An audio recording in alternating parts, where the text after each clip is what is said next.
আমাদের এই বর্তমান আর ভবিষ্যৎকে সুন্দর করার উপায় কি? কেউ বলবেন আজ নিরন্তর পরিশ্রম করতে থাকো, কর্ম এবং চেষ্টা করতে থাকো।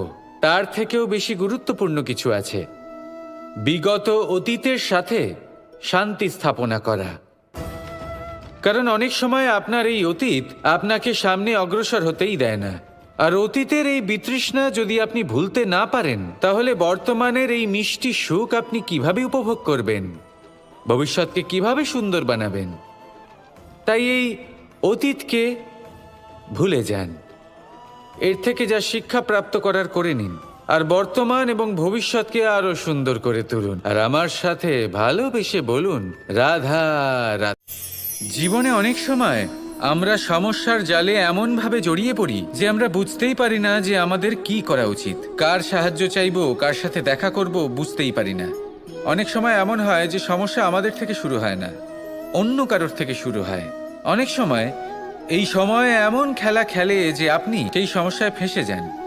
কিন্তু সমস্যা যেখান থেকেই শুরু হোক না কেন, সেই সমস্যার সমাধান আপনাকে করতেই হবে। অনেক সময় মানুষ এমন বলেন, আমার অতীত এত বাজে, সেটা শুধরে কি হবে? এই ভুলটাই তারা করে বসেন। দেখুন, আগে যা হয়ে গেছে, যা শুধুই অতীত, যা সত্য তা কখনো বদলানো যাবে না। কিন্তু এটাও সত্যি যে এখন থেকে সামনের যে পথ, সেটাও আপনার হাতে রয়েছে। আপনি একে ভালোও বানাতে পারেন, খারাপও বানাতে পারেন। তাই আপনার এটা শুধরে নেওয়াই উচিত। কারণ মানুষ আসলে তার নিজের অতীতকে নয়, তার বর্তমানকে প্রভাবিত করতে পারে। এই বর্তমানই পরবর্তীকালে অতীত হবে, যা আপনি শুধরে নিতে পারেন। তাই আপনি সেই চেষ্টাই করুন, নিরন্তর চেষ্টা করুন। ধন্যাত্মক দৃষ্টিভঙ্গি নিয়ে নিজের বুদ্ধি প্রয়োগ করুন, সাহসের সদ্ব্যবহার করুন, যাতে আপনার আগামী সময় আপনি আরো ভালো করে তুলতে পারেন। আপনার সমাপ্তি আর সমাপ্তির পথে এই যাত্রা, তাকে আপনি সুখময় করে তুলতে পারেন। তাহলে এটাই করুন আর আমার সাথে ভালোবেসে বলুন, রাধা। মানুষের সবথেকে বড় শক্তি কি? তার বাহুবল, অর্জন করা ধন, নাকি তার পেছনে দাঁড়িয়ে থাকা তার সমর্থক বা প্রশংসকদের দল, নাকি ঈশ্বরের আশীর্বাদ? সেটা কি? মানুষের সবথেকে বড় শক্তি হলো একটাই, আর তা সকলের মধ্যে আছে। আর তা হলো তার নিজের অস্তিত্ব, যা অন্য কারোর মধ্যে নেই। সংসারে অনেক লোক রয়েছেন, কিন্তু কেউ আপনার মতো নন। এটা হলো আপনার শক্তি, এ হলো আপনার নিজস্ব শক্তি। দুর্ভাগ্যবশত বেশিরভাগ মানুষ এটা বুঝতে পারেন না, নিজের শক্তিকে চিনতে পারেন না। কিন্তু যদি আপনি চিনতে পারেন, তাহলে আপনি নিজের অন্তরে অনুভব করবেন একটা অসীম শক্তির অস্তিত্ব। যে সাফল্যের পথে আপনি চলছেন, আপনি দেখবেন যে এই সাফল্যের দ্বার নিজে থেকেই খুলে গেছে। শুধু প্রয়োজন হলো নিজের এই শক্তিকে চিনে নেবার, নিজের এই বিশেষত্বকে বোঝার। কারণ এই যে আপনার বিশেষত্ব, এ কোনোদিনও আপনার থেকে দূরে চলে যাবে না, চিরকাল আপনার সাথে জড়িত থাকবে। যদি আমি বাহুবলের কথা বলি, সময়ের সাথে সেটা চলে যাবেই। যদি কথা বলি অর্জিত ধনের, তাহলে সময়ের সাথে সেটাও চলে যাবে। মিত্র, পরিবার, বন্ধু, আশীর্বাদ, এই সব কিছু আপনার থেকে দূরে চলে যেতে চলেছে, সেটা আপনিও জানেন। কিন্তু এই যে আপনার অস্তিত্ব, আপনার বিশেষ শক্তি, যা শুধু আপনার সাথে আছে, তা চিরকাল আপনার সাথেই জুড়ে থাকবে। দরকার হলো শুধুমাত্র এটা চিনে নেওয়ার, নিজের উপর বিশ্বাস রাখার, আর জীবনে এগিয়ে চলার। আপনি যদি এটা করেন, তাহলে সবাই এটা দেখে আপনার থেকে শিক্ষা নেবেন। অমৃত আসলে কি? আমরা সবাই জীবনে অমৃত লাভ করতে চাই, কিন্তু এই অমৃত আসলে কি? এ কি অমরত্ব লাভ করার কোনো মন্ত্র, নাকি সামনে এগোনোর কোনো পথ? নাকি অমৃত সেই রস যা অসুর আর দেবতারা সমুদ্র মন্থন করে লাভ করেছিলেন? নাকি সেই ওষুধ যা ঋষি মুনিরা ভ্রমণ করে খুঁজে বের করেছিলেন? অমৃত যদি কিছু হয়, তাহলে তা হলো আশা। কখনো কোনো মাতাকে দেখুন, উনি নিজের সন্তানকে কত আগলে রাখেন, তার যত্ন নেন, তার পালন পোষণ করেন। এই আশা নিয়ে যে পরবর্তী জীবনে এই সন্তান খুব বড় কিছু করবে, ওনাদের খুব ভালোবাসবে। এবার আগামী দিনে কি হতে চলেছে তা আমরা জানি না, পরমুহূর্তে কি হতে চলেছে তা আমরা জানি না, আগামী মুহূর্তে আপনি জীবিত থাকবেন কিনা সেটাও আমরা জানি না। কিন্তু আমরা অনেক বছরের পরিকল্পনা বানিয়ে ফেলি, সেটা অবশ্য মন্দ নয়। দেখুন, জীবন যাপন করার এই আশা, এটাই ভবিষ্যতের আধার হতে পারে। তাই এই আশা হলো গুরুত্বপূর্ণ, তাই একে নিজের সাথেই রাখুন। কথায় আছে যে যে ব্যক্তি নিরাশ হয়ে পড়েন, যার মধ্যে কোনো আশা বাকি থাকে না, তিনি হয়তো বেঁচে আছেন কিন্তু একটা মৃত জীবন যাপন করছেন। তাই এই আশার সঙ্গ কখনো ত্যাগ করবেন না, একে চিরকাল নিজের সাথেই রাখুন। জীবন আনন্দময় হয়ে উঠবে, আর এই হৃদয় তা ভালোবেসে বলবে রাধা রাধা। বৃষ্টির জল যখন মেঘের দ্বারা টিপ টিপ করে ঝরে পড়ে তখন কি ভালো লাগে, তাই না? শুধু যে এই আবহাওয়া ভালো করে তুলে তাই নয়, এই মাটিতে সমাহিত হয়ে একটা অত্যন্ত সুন্দর গন্ধ উৎপন্ন করে। এই লতাপাতা, এই বৃক্ষ এদের জীবন দান করে, এদের পুষ্ট করে তোলে, আর তার সাথেই অনেক জীবের কল্যাণ করে। কিন্তু ভাবুন, যখন বজ্রপাত হয় তখন কি হয়?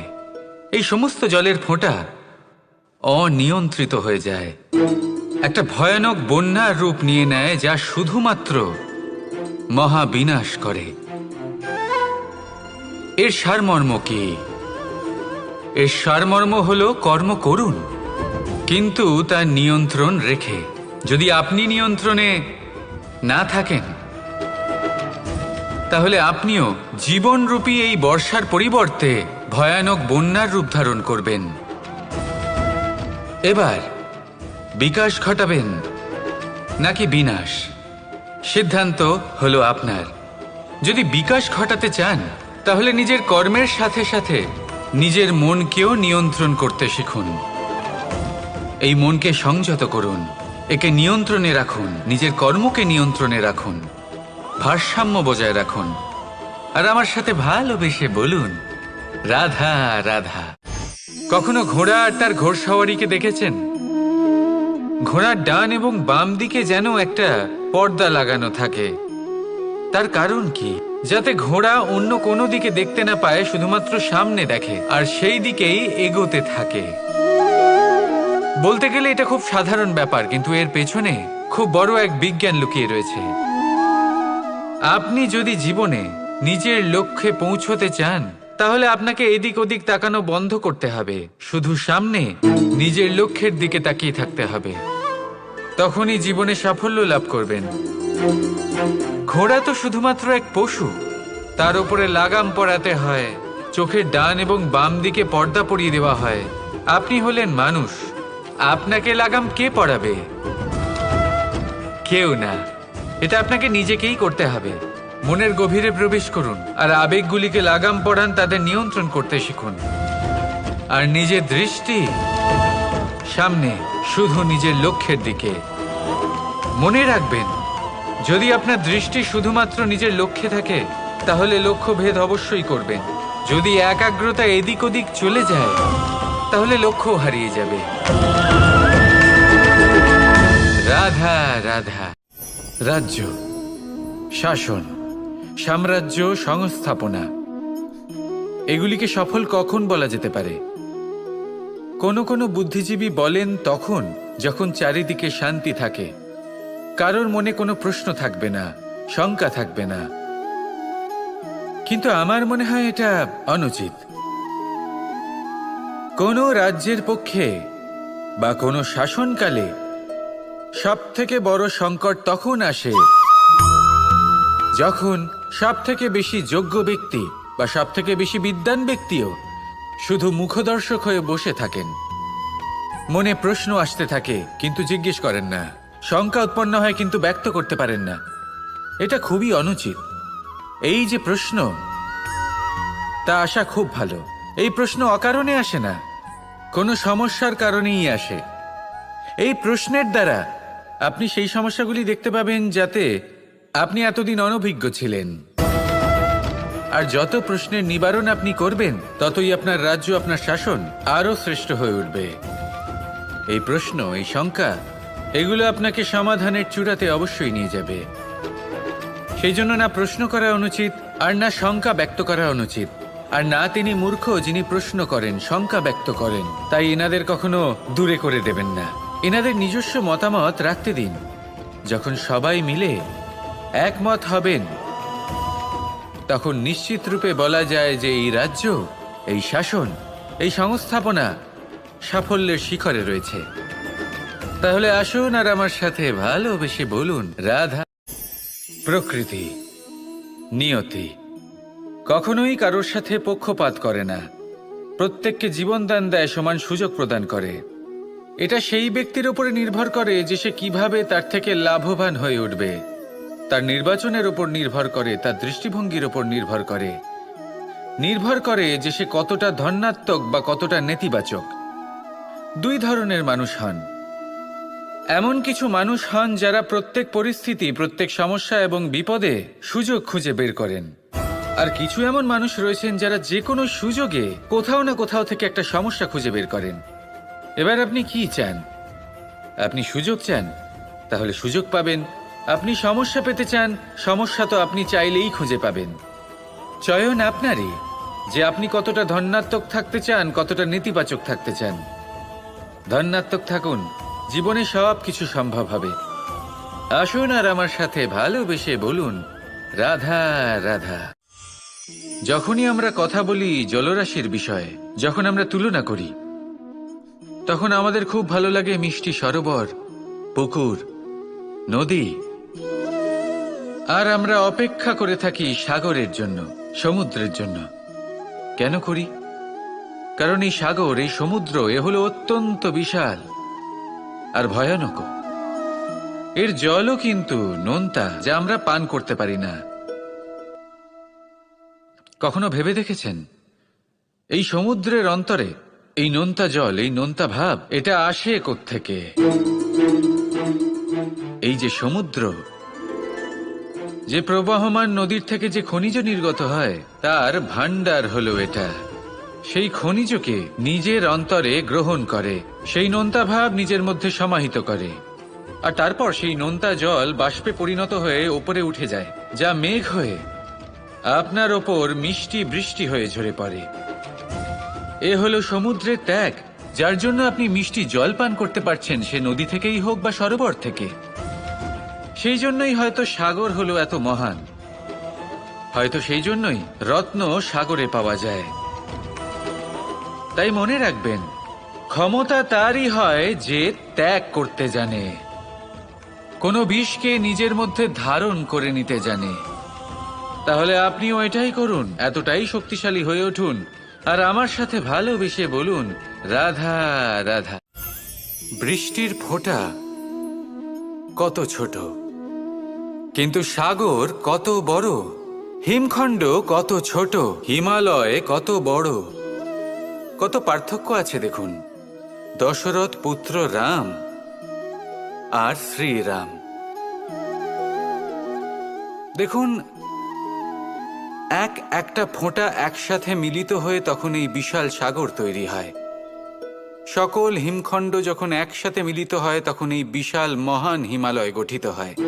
সেইভাবেই একটা ছোট্ট বনবাস দিয়ে শুরু হয়েছিল একটা যাত্রা, রাম থেকে শ্রীরাম হবার পথে, মর্যাদা পুরুষোত্তম হবার জন্য। কিন্তু এর থেকে আপনি কি শিখলেন? বিন্দু আসলে মহান নয়, মহান হলো সাগর। হিমখণ্ড মহান নয়, মহান হলো হিমালয়।